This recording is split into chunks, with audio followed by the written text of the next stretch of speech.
When Rush announced that Anika Nilles would join Geddy Lee and Alex Lifeson for the 50-something tour, fans around the world asked the same question.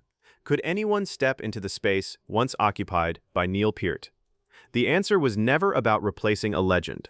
Geddy and Alex made it clear that Neil's legacy is untouchable. Instead, they searched for a drummer with the skill, discipline, and musical instincts to honor the songs while bringing fresh energy. After months of rehearsals, they chose Anika Nilles because they believed she could do exactly that. Then came the real test. Not interviews, not rehearsal clips, the songs themselves. Rush reportedly prepared dozens of songs before narrowing the live performances, forcing every musician to master some of the most demanding material ever written. Geddy later admitted that revisiting the catalog made him and Alex fall in love with their music all over again. And when the tour finally began, fans quickly noticed something remarkable. Certain songs didn't just prove Anika could keep up. They showed why Geddy and Alex trusted her with one of rock's greatest catalogs. The first of those songs surprised almost everyone, and it immediately changed the conversation.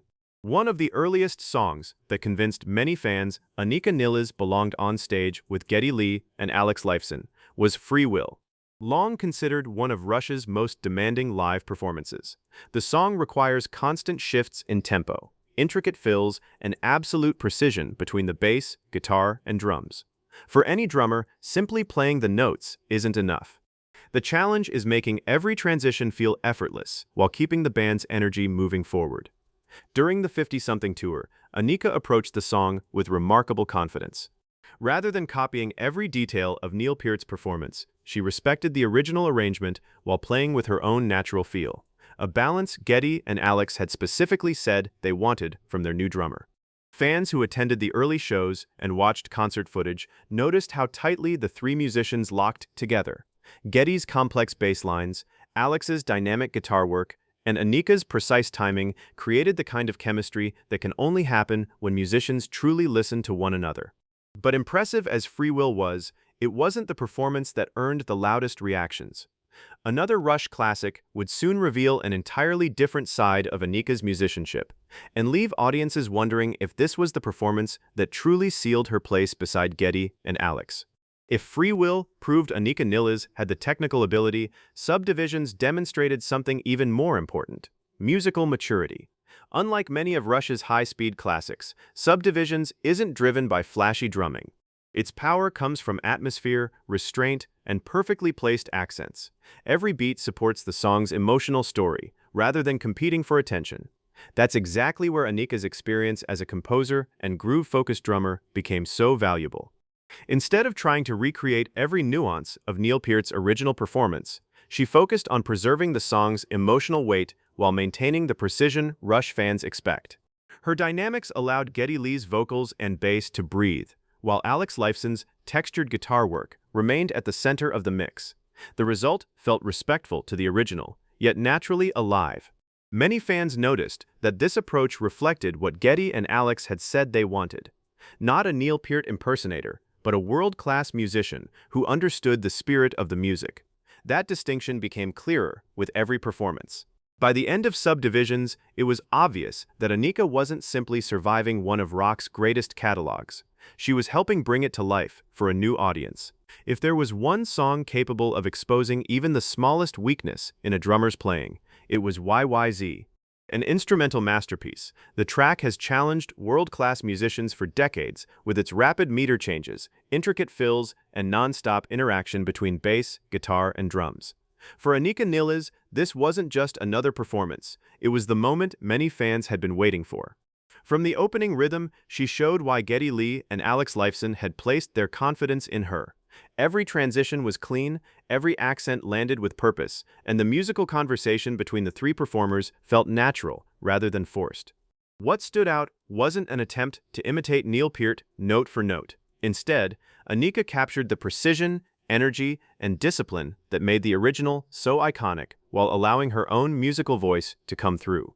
That balance earned praise from concertgoers and longtime Rush fans alike, many of whom appreciated hearing the music performed with both respect and authenticity. By the end of YYZ, it was becoming clear that Anika had crossed an invisible line. She was no longer being viewed as the new drummer. She had become a trusted musical partner, helping Geddy and Alex celebrate Rush's legacy without trying to rewrite it. As the 50-something tour continued, it became clear that the biggest challenge wasn't technical, it was emotional. Songs like Limelight, Tom Sawyer, and Closer to the Heart carry enormous meaning for both the band and generations of Rush fans. Every performance reminded audiences of Neil Peart's lasting influence, making each song a tribute as much as a concert. Anika Nilles understood that responsibility.